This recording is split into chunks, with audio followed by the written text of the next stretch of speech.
Okay, guys, so this is another fanfiction idea that I had kind of kicking around in my head. This has actually been around for the longest time. This has actually been one that I've been building on and playing with around for a while. In fact, it's been a while since every time I think of Invader Zim, I kind of think of this story. And that is Invader Tak. Now, Invader Tak doesn't sound like a lot, but really, it's more of a what-if story. It's an alternate universe where, what if Tak went to Earth instead of Zim? Now, I know what you're thinking, but didn't Tak go to Earth, technically? Well, this is a what-if story where, what if Zim was instead of sent by the Tallest to more or less banish him, what if it was Tak who was sent on the mission?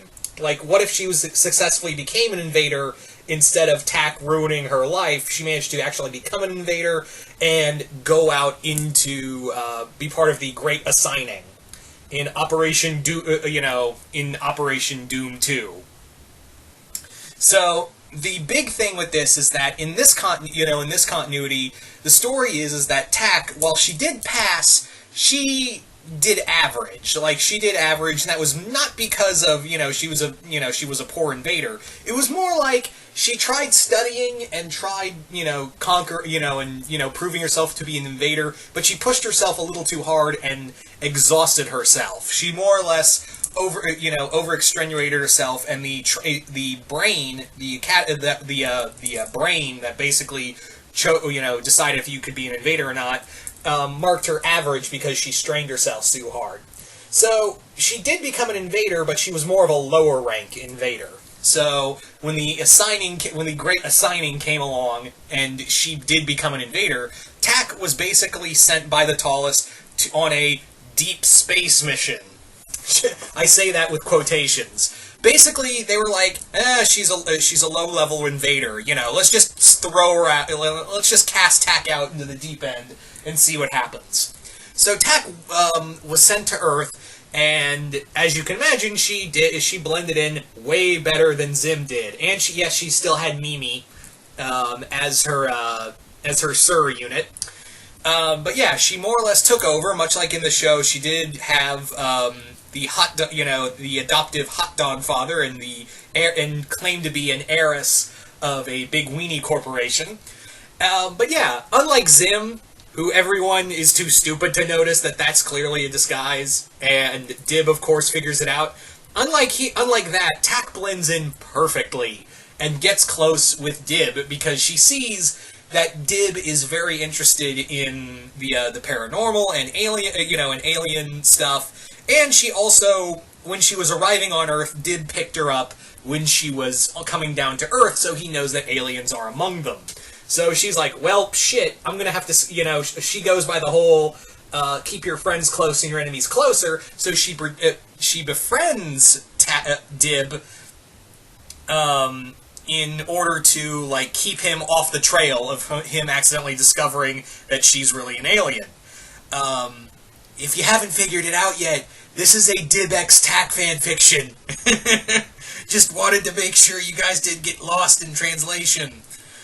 But yeah, that was another major thing in here, is that Dib and Tak actually become friends, or at first it's Tak kind of going the route of what Zim did with Keith, where she was like, I'll be your, you can be my best friend and all that. But at the same time, she's trying to throw him off the scent of her being the alien that he picked up that night. And Tak does a pretty good job of it. But as she's making more and more reports to the Tallest, this is a version of Tak that, rather than trying to gain the Tallest's appreciation, this is a Tak who's clearly understanding that I was thrown out here because they were embarrassed by me. They were embarrassed by me as an invader, and she's more or less getting disillusioned by the rule of the Tallest, because the Tallest, she's quickly understand that the Tallest are kind of, stupid. So she's slowly getting disillusioned by the Irken cause and all of that. And it's not like, is she gonna turn good and take over, and protect Earth from the Irkens? No, it's more she's just disillusioned, doesn't know what to do with herself. She doesn't really know what to do at this point. And along comes she also encounters an Irken who's been hiding on Earth longer than she has, way longer, and that is an Urkin named Vox. Vox, actually, I had it that Vox is actually the hobo that, the corn-eating hobo that Dib met in Gaz Taster of Pork. So that was the idea, is that Vox was really the hobo. It was actually that hobo was a elderly Urkin in disguise. The reason why he fled and why he's on Earth is not because to take it over. He was more or less hiding on Earth because everyone calls him Vox the Mad, and he's justifiably kind of crazy. But Vox believes that the rule of the tallest is flawed. He believed it was flawed, and he essentially tried to speak out against the Urkin leaders of the tallest, but they tortured him, drove him insane, and shot him out into space. But however, when his exile came, he found his way to Earth and has been hiding out there ever since. But when he discovers Tak is another Urkin, he believes that he believes that she is the Urkin destined to rule over Urk. He believes that she is destined to be the true Urkin leader. So in a weird way, Tak kind of becomes like an alien version of Daenerys Targaryen, but without the insanity and mindlessly burning people and the shit story ending. So that was pretty much the idea, is that Tak has is slowly building her way to being this great Urkin leader.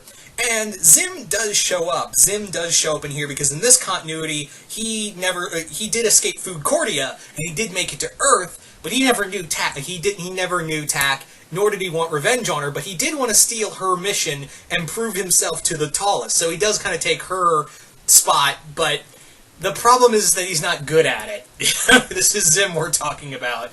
Zim has no idea what he's doing, and Tak is, Tak doesn't consider, she considers him more of an annoyance that she has to occasionally deal with, because I did have it that he's a recurring annoyance to her, but it's more about Tak, more or less building up to being the new ruler of the Urkin Empire. In fact, she goes so far as to go through some genetic alteration to alter her body to make herself tallest, because she knows, like, despite what I have to say and how bad the tallest have been ruling, they're still taller. That, rule of thumb is whoever's taller in Urkin society has more say.